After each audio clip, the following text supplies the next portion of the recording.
सद्गुरु श्री ब्रह्म चैतन्य महाराज गोंदवलेकर, इनका प्रवचन 1 दिसंबर।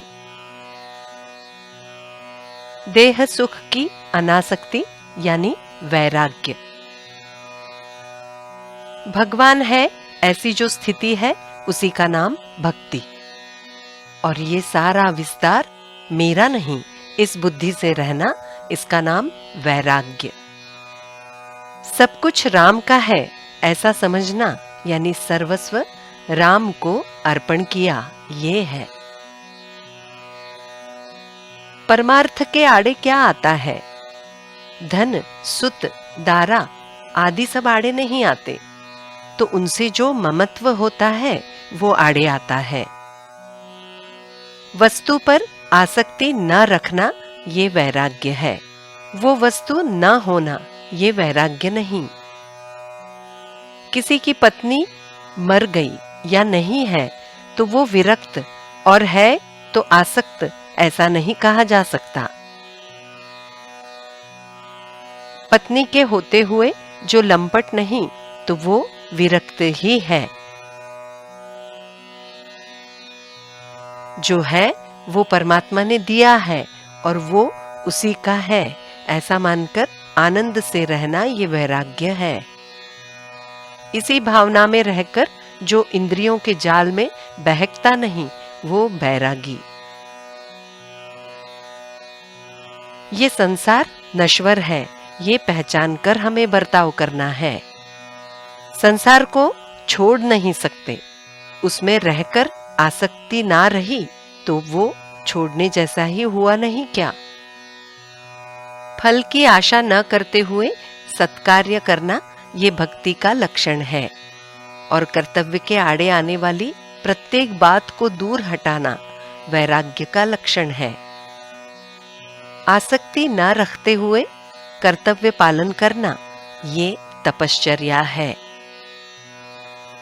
देह सुख की अनासक्ति या चाहत छोड़ना यही वैराग्य है। सच में थोड़ा विचार करें, गृहस्थी में मनचाही बातें कहाँ मिलती है?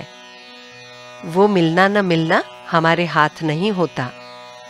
फलाना चाहिए या नहीं चाहिए ऐसा हम क्यों कहें? ऐसा न कहते हुए राम के ही हो जाएं तो सब हो जाता है। जो राम जी से विषय मांगते हैं उसे राम से ज्यादा विषयों का प्रेम अधिक होता है, ये सिद्ध होता है। विषय बाधक नहीं होते, विषयासक्ति बाधक होती है। भगवान को प्रसन्न करके नाशवंत वस्तु मांगने से क्या उपयोग? नाम स्मरण पर प्रहलाद ने जैसे निष्ठा रखी वैसी हमने रखनी चाहिए। उसने नाम श्रद्धा से लिया और निर्विषय होने के लिए लिया, हम उसे विषयों के लिए ना लें। दुनिया के सब लोग सुख के लिए प्रयास कर रहे हैं। शास्त्रों में भी संशोधन होकर इतना सुधार हुआ है, इससे देह सुख भी बहुत बढ़ गया है, परंतु मानव सुखी नहीं हुआ। बीमार मनुष्य का बुखार जब तक उतरता नहीं तब तक उसका रोग ठीक नहीं होता।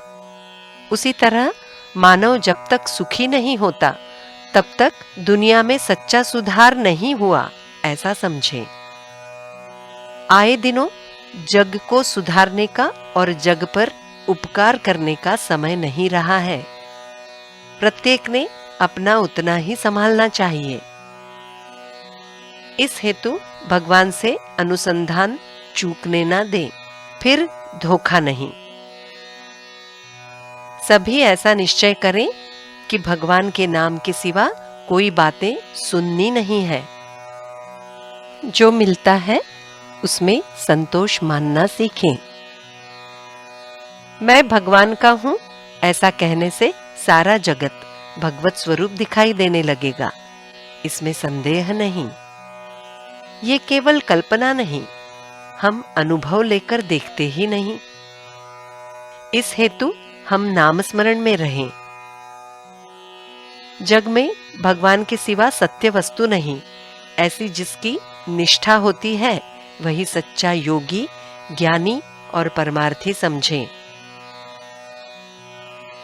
जानकी जीवन स्मरण जय जय राम।